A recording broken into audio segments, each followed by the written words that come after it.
Hello friend, तो इस series को आगे बढ़ाते हुए हम लोग नेक्स्ट पार्ट यहाँ पे डिस्कस करने वाले हैं। और ये जो सीरीज़ है आपका next level power MCQ series है, आपका डेली 8 पीएम पे आता है। देखिए फ्रेंड, यहाँ पे मुझे जो है कभी-कभी जो है टाइम ना होने की वजह से जो है बीच में कभी-कभी गैप देना पड़ेगा इस सीरीज़ में। ठीक है, क्योंकि अगर आप ये सोचते हो कि वीकली मतलब डेली के वीडियो आ जाएँ तो थोड़ा-सा यहाँ पे पॉसिबल नहीं होगा, क्योंकि बीच-बीच में कभी-कभी मुझे कुछ अर्जेंटली कुछ काम पड़ जाता है, जिसकी वजह से टाइम ना होने की वजह से बीच में आपका 1 दिन 2 दिन गैप हो सकता है आपका। लेकिन जो सीरीज़ है वो आपका कंटिन्यू रहेगा। ये हमारी पूरी की पूरी कोशिश रहेगी कि सीरीज़ को कंटिन्यू रखना है, और जितने भी आपके यूपीपीसीएल, यूपीआरबीनल जितने भी स्टेट के एग्ज़ाम हो रहे हैं, जो भी टॉपिक आपसे पूछा जा रहा है, सभी के सभी टॉपिक यहाँ पे इंक्लूड करूँगा मैं, चाहे वो लेटेस्ट सिलेबस हो, चाहे ओल्ड सिलेबस हो, सभी के सभी क्वेश्चन आपको यहाँ पे देखने को मिलेगा।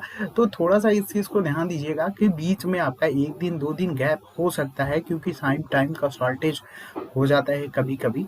तो सीरीज़ आपका डिसकंटिन्यू नहीं होगा, इस चीज़ को ध्यान दीजिएगा। बीच में 1 आध दिन गैप आपका नॉर्मली चलेगा, और ये सीरीज़ कभी बंद नहीं होगा। कोशिश तो यही रहेगी कि आपको जितना अच्छा से अच्छा कंटेंट जो है वो दिया जाए एग्ज़ाम ओरिएंटेड, ठीक है?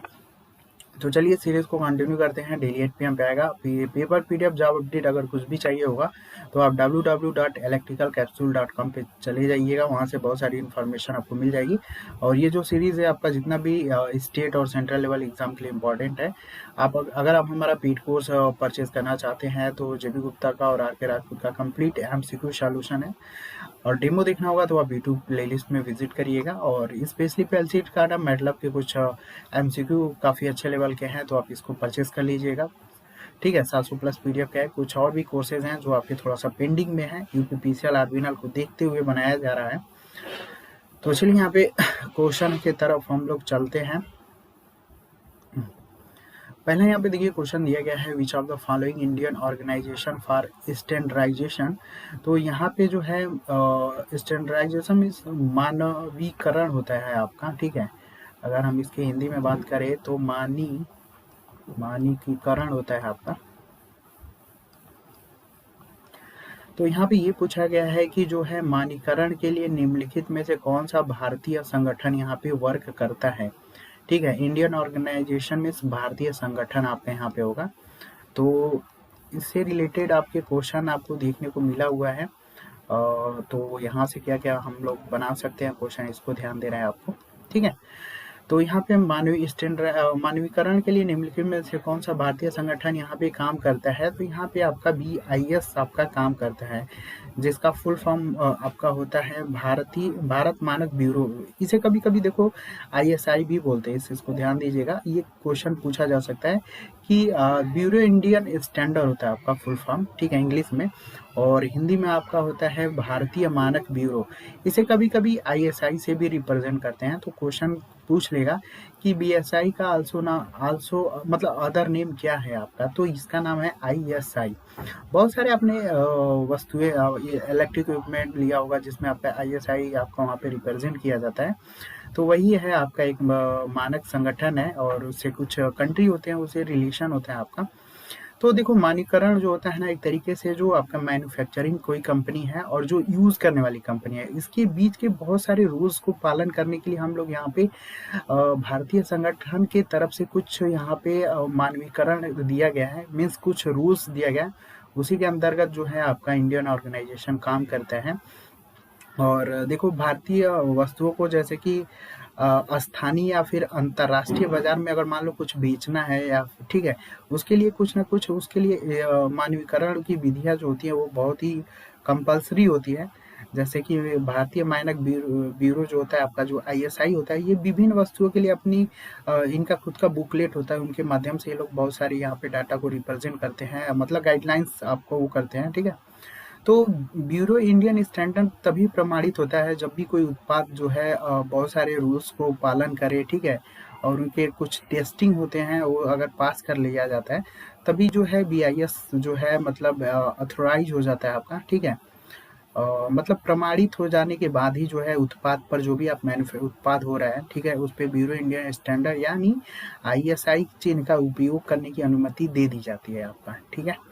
तो यहाँ पे देखो ये तो आप जान गए कि इंडियन ऑर्गेनाइजेशन क्या है। अब यहाँ पे जो है आपको थोड़ा सा यहाँ पे ध्यान देना है कि कौन कौन से संगठन आपके होते हैं, ठीक है, इस चीज़ को ध्यान दीजिएगा। तो इसका फुल फॉर्म आप याद रख लीजिएगा, ठीक है। ब्यूरो ऑफ इंडियन स्टैंडर्ड, जैसे ISI भी बोलते हैं, ठीक है। अभी यहाँ पे ये आपका इंडिया से रिलेटेड होता है आपका, ठीक है। और इंडिया से कभी इसका भी फुल फॉर्म याद रखिएगा ISO का। इसका होता है आपका इंटरनेशनल स्टैंडर्ड ऑर्गेनाइजेशन,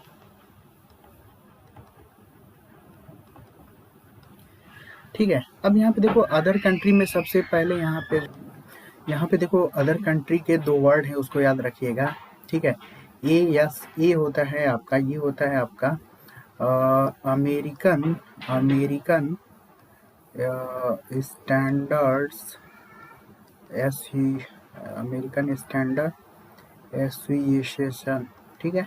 यानी ऐसे जो होता है इसका फुल फॉर्म आपको याद रखना है, और ये स्पेशली अमेरिका के लिए काम करता है, ठीक है। जैसे यहाँ पे BIS काम करता है इंडिया के लिए, उसी तरीके से अमेरिकन स्टैंडर्ड एसोसिएशन होता है। और दूसरा याद रखिएगा GOST, ये आपका होता है, ये रशियन के लिए काम करता है आपका। और इसी तरीके से याद रखिएगा BSI, इसका फुल फॉर्म होता है आपका ब्रिटिश स्टैंडर्ड इंस्टीट्यूशन होता है आपका। ये ब्रिटिश के लिए काम करता है, पूछ सकता है मे बी, ठीक है। तो इसलिए मैं यहाँ पे 2-3 का बस आपको बता दे रहा हूँ।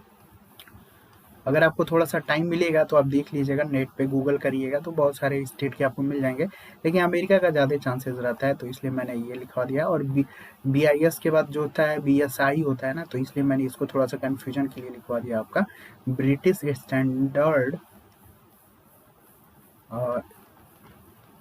इंस्टीट्यूशन, ठीक है। ये ब्रिटिश के लिए यूज होता है आपका।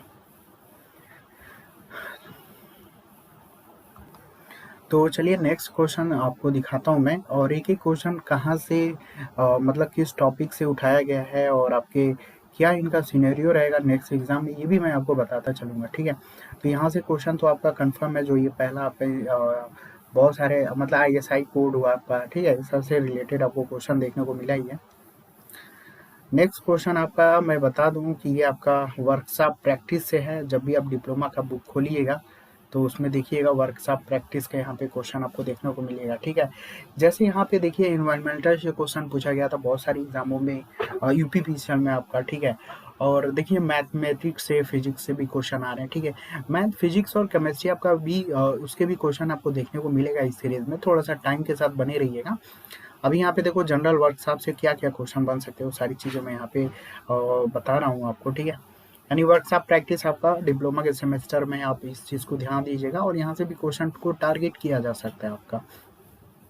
तो चलिए इसीलिए मैंने बोला आपको कि सारी सीरीज में कोशिश यही है कि सभी सब्जेक्ट मतलब जितने भी सब्जेक्ट हैं आपकी डिप्लोमा में 32 या 33 जो भी आप सब्जेक्ट समझ लो, सभी के सभी इसमें कोशिश यही है कि सभी के क्वेश्चन आपको यहाँ पे देखने को मिलेगा, ठीक है। तो यहाँ क्वेश्चन में देखिए दिया गया है safety in A workshop can be classified, ठीक है। यानी जो वर्कशॉप में जो सेफ्टी के कुछ रूल्स या रेगुलेशन जो भी हो वो कितने भाग में क्लासिफाई होते हैं। तो पहला तो क्वेश्चन पूछ लेगा कि कितने पार्ट में क्लासिफाई होते हैं। तो ये होता है 3 कैटेगरी में, ठीक है, क्योंकि UPPCL बहुत ये सारी चीज़ें पूछ लेता है कभी कभी कि कितने भाग में वो कैटेगराइज है या क्लब, तो 3 पार्ट में ही आपका होता है। पहला अगर हम बात करें तो यहाँ पे आता है जनरल सेफ्टी, ठीक है। दूसरा अगर हम बात करें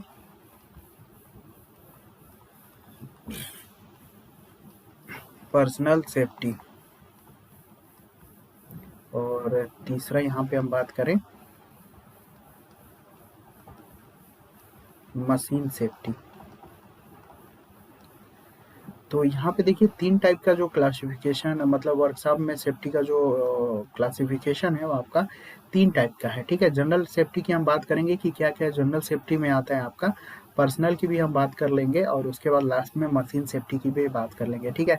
ये आपका तो क्वेश्चन बन ही सकता है, लेकिन साथ में ये भी पूछ लेगा कुछ भी देके कि ये किस पार्ट का है, मीन्स दे देगा आपको कि ह्यूमन, मतलब कुछ भी दे के बोल देगा कि ये किसका पार्ट है, जनरल सेफ्टी का है या पर्सनल सेफ्टी का है या फिर मशीन सेफ्टी का है। तो इस तरीके से भी क्वेश्चन बन सकता है आपका। इसीलिए मैं आपको ये कुछ चीज़ें यहाँ पे बता दे रहा हूँ, सभी मतलब सभी का थोड़ा बहुत डिटेल, ताकि क्वेश्चन अगर किसी भी तरीके से आपको घुमा के पूछा जाएगा तो इजीली आप उस चीज़ को हैंडल कर लेंगे, ठीक है। तो देखिए जनरल सेफ्टी में क्या क्या आता है आपका, यहाँ पे थोड़ा सा नोट डाउन करिएगा। जनरल सेफ्टी में जैसे कि पहला अगर हम बात करते हैं तो लिख लीजिएगा, फर्श और गलियारे को साफ सुथरा रखना, ठीक है। थोड़ा सा ध्यान दीजिएगा फ्रेंड, ये आपको हो सकता है लगेगा कि ये सारी चीज़ें फालतू की हैं, लेकिन एक्चुअली अगर बताऊं तो ये सारे क्वेश्चन आपके आ रहे हैं, ठीक है। अगर आप इस चीज़ को थोड़ा बहुत नेग्लेक्ट करते हो तो कहीं ना कहीं कुछ नंबर का लॉस तो होना ही है। तो अभी देखो कोर सब्जेक्ट पढ़ाना तो होता, जो मैक्सिमम लोग पढ़ा रहे हैं, तो अगर वो पढ़ाना होता तो इसमें उसमें कोई प्रॉब्लम नहीं होता है, लेकिन नए सब्जेक्ट में क्या है कि थोड़ा सा आपको भी इंटरेस्टेड कम होगा, ठीक है। लेकिन क्वेश्चन जब आ रहा है तो यूजली आपको तो पढ़ना ही पड़ेगा, और नहीं तो बहुत सारे लॉस हो सकते हैं आपको, ठीक है। फर्श और गलियारे को साफ सुथरा रखना चाहिए, ठीक है। ये आपका किस में है, जनरल सेफ्टी का है। दूसरा की अगर हम बात करते हैं तो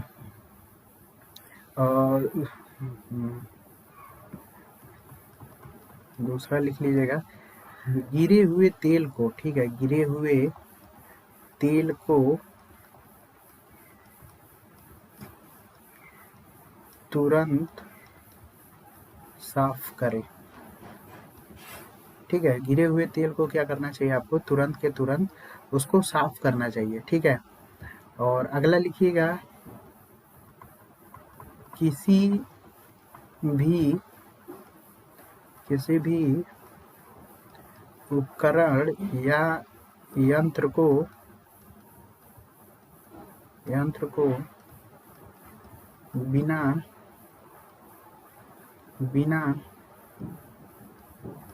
बिना अनुमति के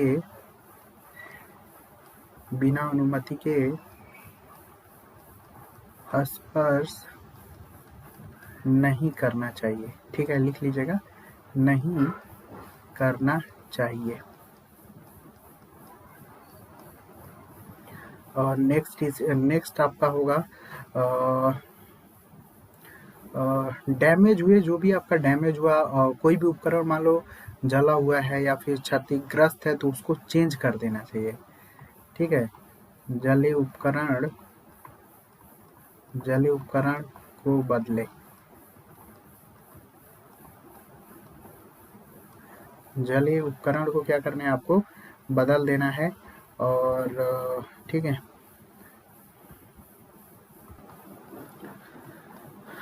अगला लिखिए, धातु के अतिरिक्त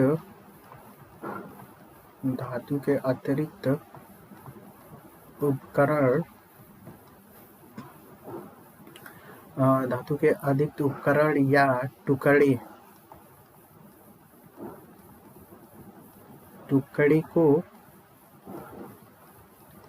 अलग कर देना चाहिए। तो ये आपका जनरल सेफ्टी से इतना मोर देन सफिशिएंट है। पर्सनल सेफ्टी से अगर हम बात करते हैं यहाँ पे, तो चलिए पर्सनल सेफ्टी का भी देख लेते हैं। तो यहाँ पे देखिए, पर्सनल सेफ्टी का मतलब इजीली अपने आप की सेफ्टी को प्रोवाइड करना, ठीक है। तो जैसे कि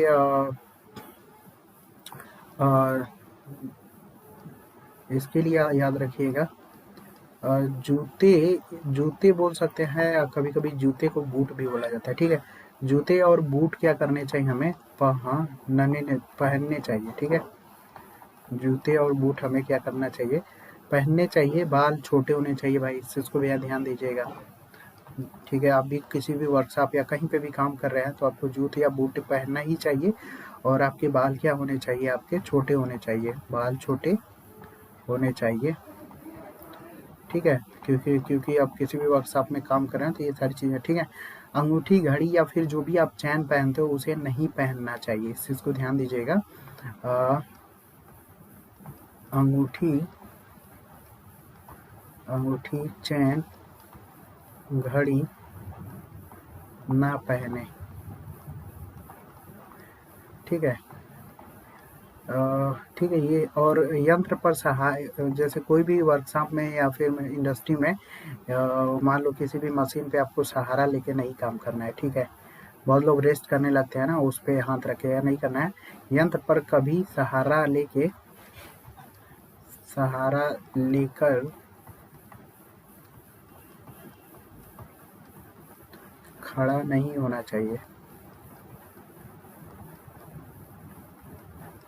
ठीक है। तो इस चीज़ को ध्यान दीजिएगा। और जितने भी शीतलक पदार्थ हैं ना, उनसे कभी हाथ भी नहीं साफ हमें करना चाहिए।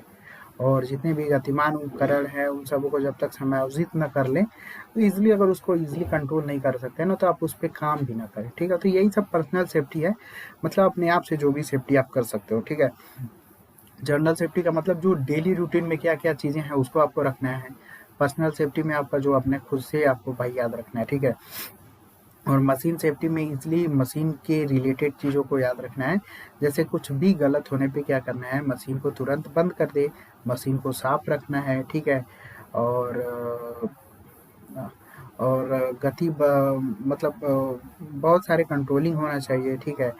और उस पर लोडिंग और अनलोडिंग के कंडीशन को थोड़ा सा आपको ध्यान रखना है कि कितना लोडिंग है, कितना लोडिंग है, ये सारी चीज़ें मशीन पे आपको याद रखना है। उसके ऑयल लेवल का जांच करना है, ठीक है। मतलब मशीन में जो भी प्रॉब्लम आती है उन सारी चीज़ों को आपको वो करना है आपका, ठीक है। तो इसका आंसर क्या होगा आपका, ऑल ऑफ द एबव हो जाएगा आपका। चलिए नेक्स्ट चलते हैं हम लोग।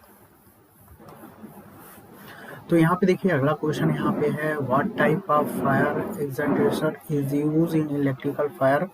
तो यहाँ पे देखिए अग्निशामक से भी क्वेश्चन आपको देखने को मिल रहा है।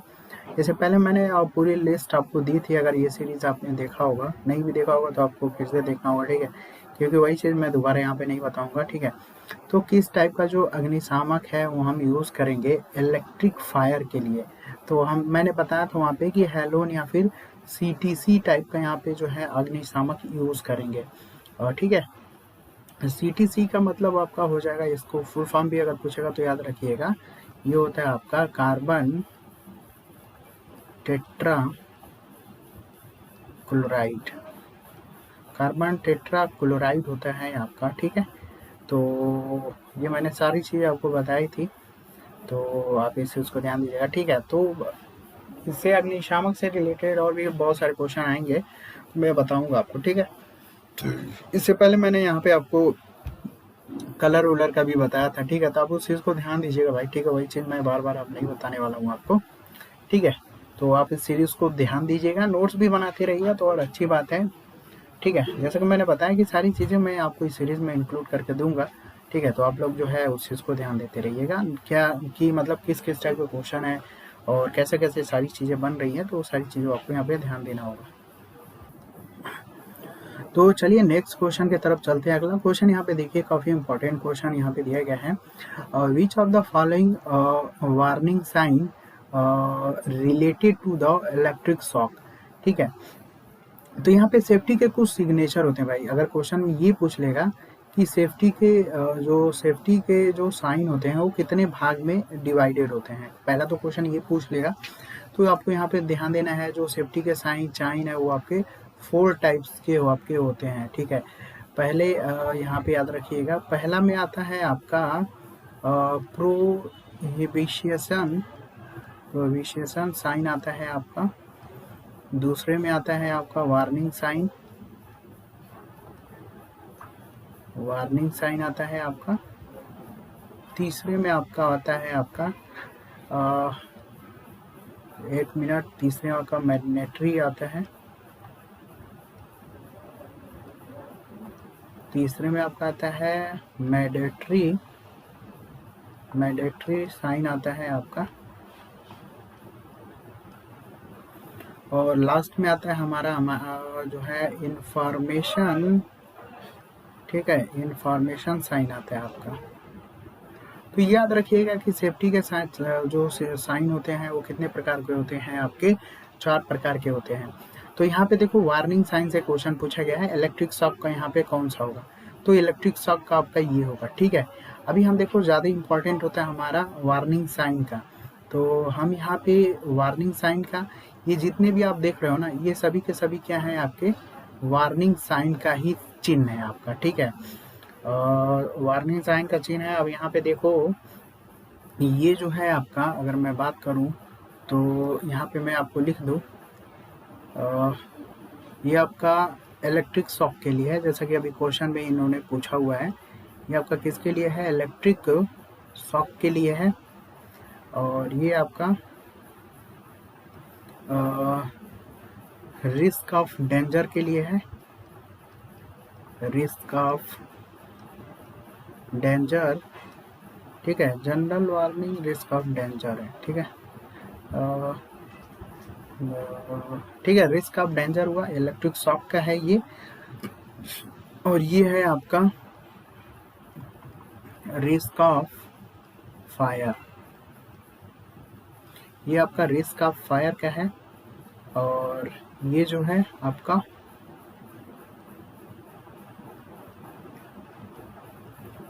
टॉक्सिक हजार्ड का है। तो ये आपके जितने भी हैं, ये आपके जो है वार्निंग साइन है आपके, ठीक है, ठीक है। क्योंकि मैंने सेफ्टी से साइन जो होते हैं वो 4 टाइप के मैंने बताया आपको, तो ये आपका क्वेश्चन पूछ लेगा कि ये किसका पार्ट है, ठीक है। तो वार्निंग साइन जो होते हैं आपके, जैसे टॉक्सिक हजार्ड हुआ, risk of fire, electric shock हुआ, रिस्क ऑफ डेंजर हुआ, ठीक है। तो ये आपके जितने भी हैं ये आपके वार्निंग साइन है, ठीक है।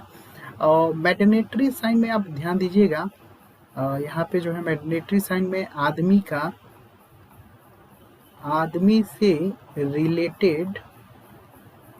से रिलेटेड प्रोटेक्शन की बात करें, किया जाएगा यहाँ पे आपका आदमी से रिलेटेड प्रोटेक्शन की बात या चिन्ह दिया हो। जैसे कि अगर देखो यहाँ पे एक मतलब आपका क्या बोलते हैं, आपका मुड़ी यानी आपका हेड बना के ऊपर क्या लगा देगा, कैप लगा देगा, ठीक है, यानी कैप की हम बात करेंगे, ठीक है, कैप हो जाएगा। फिर आई प्रोटेक्शन के लिए यहाँ पे आपको ग्लास यूज़ करेगा, यानी ग्लास का मीन्स आपका चश्मा जो यूज़ करेंगे हम लोग, ठीक है। मतलब कुल मिला के जो है हम लोग अपने सेफ्टी के लिए जो भी यूज़ करेंगे ना, उसे मैग्नेटरी साइन में बोलेंगे। मतलब आदमी से रिलेटेड प्रोटेक्शन की बात या फिर जो भी आपका चिन्ह दिया गया होगा, जैसे कैप हुआ, चश्मा हुआ आपका, फिर वियर हियरिंग प्रोटेक्शन होता है, मतलब कान को ढकने के लिए। फिर आपका वियर फुट प्रोटेक्शन होता है आपका, इसको याद रखिएगा, वियर फुट प्रोटेक्शन, ये भी आपका आ जाएगा आपका, तो ये आपका वियर फुट प्रोटेक्शन आ जाएगा।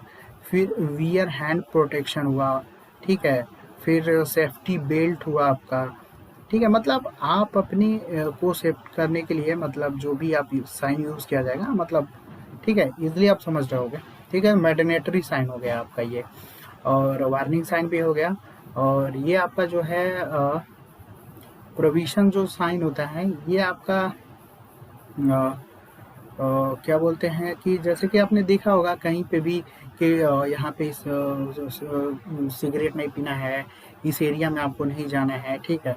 तो कुछ इस तरीके के होंगे, जैसे कि आपका ये आपका इस तरीके से होगा, यहाँ पे आपका कोई व्यक्ति होगा, ठीक है, वो किसी एरिया में जा रहा है तो उसके लिए वहाँ पे क्रॉस का सिंबल होगा।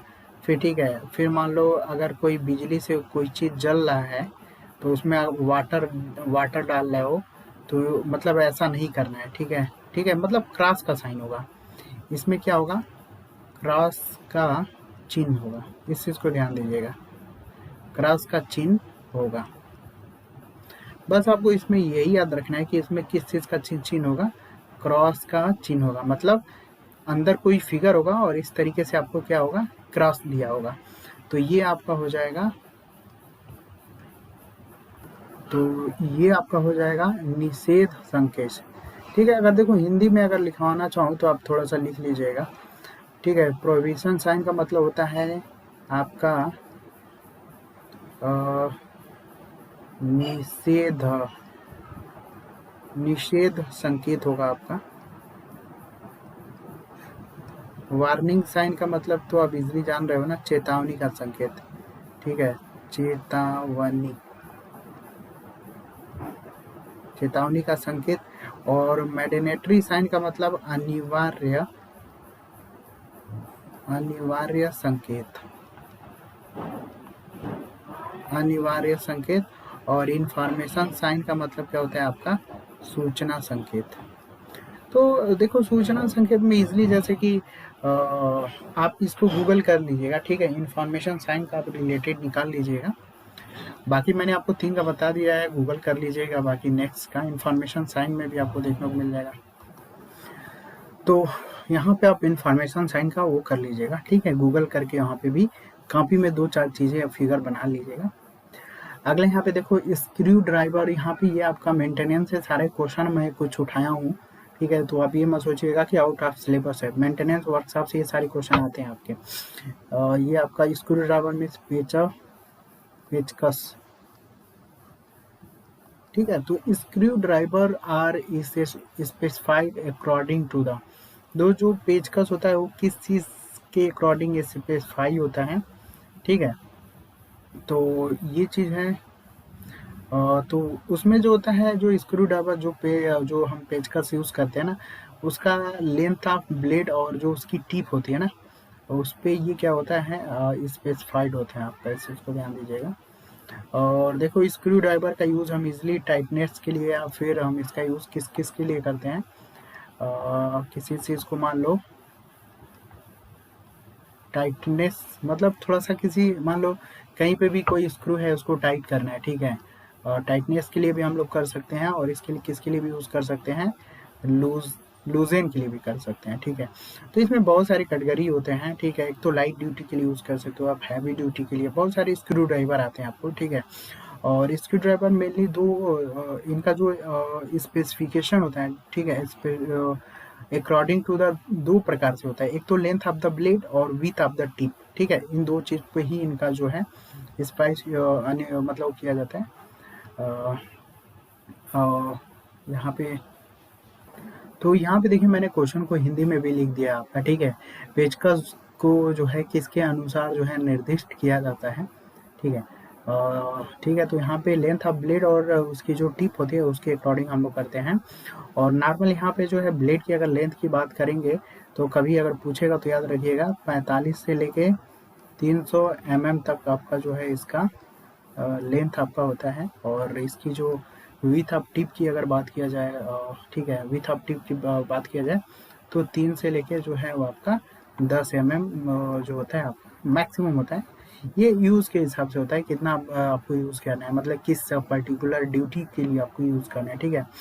तो यहाँ पे जो ब्लेड होता है स्क्रू ड्राइवर का, ये किस किस चीज़ से बना होता है, ये हमारे क्वेश्चन बन सकता है हमारे पास। तो ये क्वेश्चन आपको बन सकता है, मेड बाई लिख लीजिएगा, मेड बाई, ये आपका जो है कार्बन स्टील या एलॉय स्टील, कार्बन स्टील या एलॉय स्टील का बन सकता है आपका, कार्बन स्टील या एलॉय स्टील, ठीक है। तो मोर देन सफिशिएंट है, तो इस चीज़ को ध्यान रखिएगा, ठीक है। तो यहाँ पे देखिए फ्रेंड, अगला यहाँ पे क्वेश्चन दिया है, the worker required food protection in work environmental with, ठीक है। तो यहाँ पे मैंने को हिंदी में भी क्वेश्चन को यहाँ पे लिखा हुआ है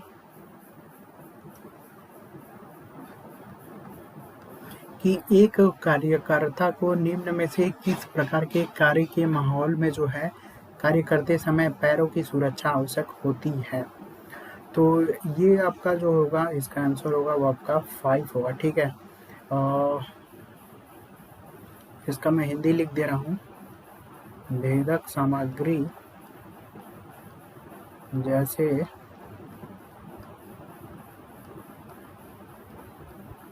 कील या कांटे, ठीक है, कील कांटे,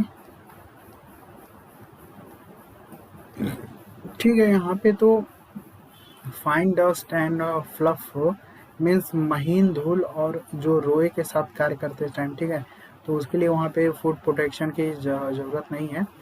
hot and poison fumes means गर्म और विषाक्त जो धुएं होते हैं कार्य करते टाइम उसके लिए, और ये आपका जो होता है विद्युत खतरे के लिए, और यहाँ पे केमिकल जो है रासायनिक खतरे के लिए। तो यहाँ पे जो है आपका भेदक सामग्री जैसे कील कांटों के लिए, यहाँ पे पैरों की सुरक्षा के लिए हम ज़्यादातर यहाँ पे फूड प्रोटेक्शन यूज़ करते हैं, जो भी वर्कर्स होते हैं यहाँ पे। तो यहाँ पे देखो बहुत सारे प्रोटेक्शन होते हैं, मैं आपको बता दे रहा हूँ, ठीक है। तो यहाँ पे देखो व्यक्तिगत जो सुरक्षा का उपकरण होता है उसे हम लोग पीपीई कहते हैं, ठीक है, ये याद रखिएगा। ठीक है, इसको याद रखिएगा, क्वेश्चन पूछ सकते हैं।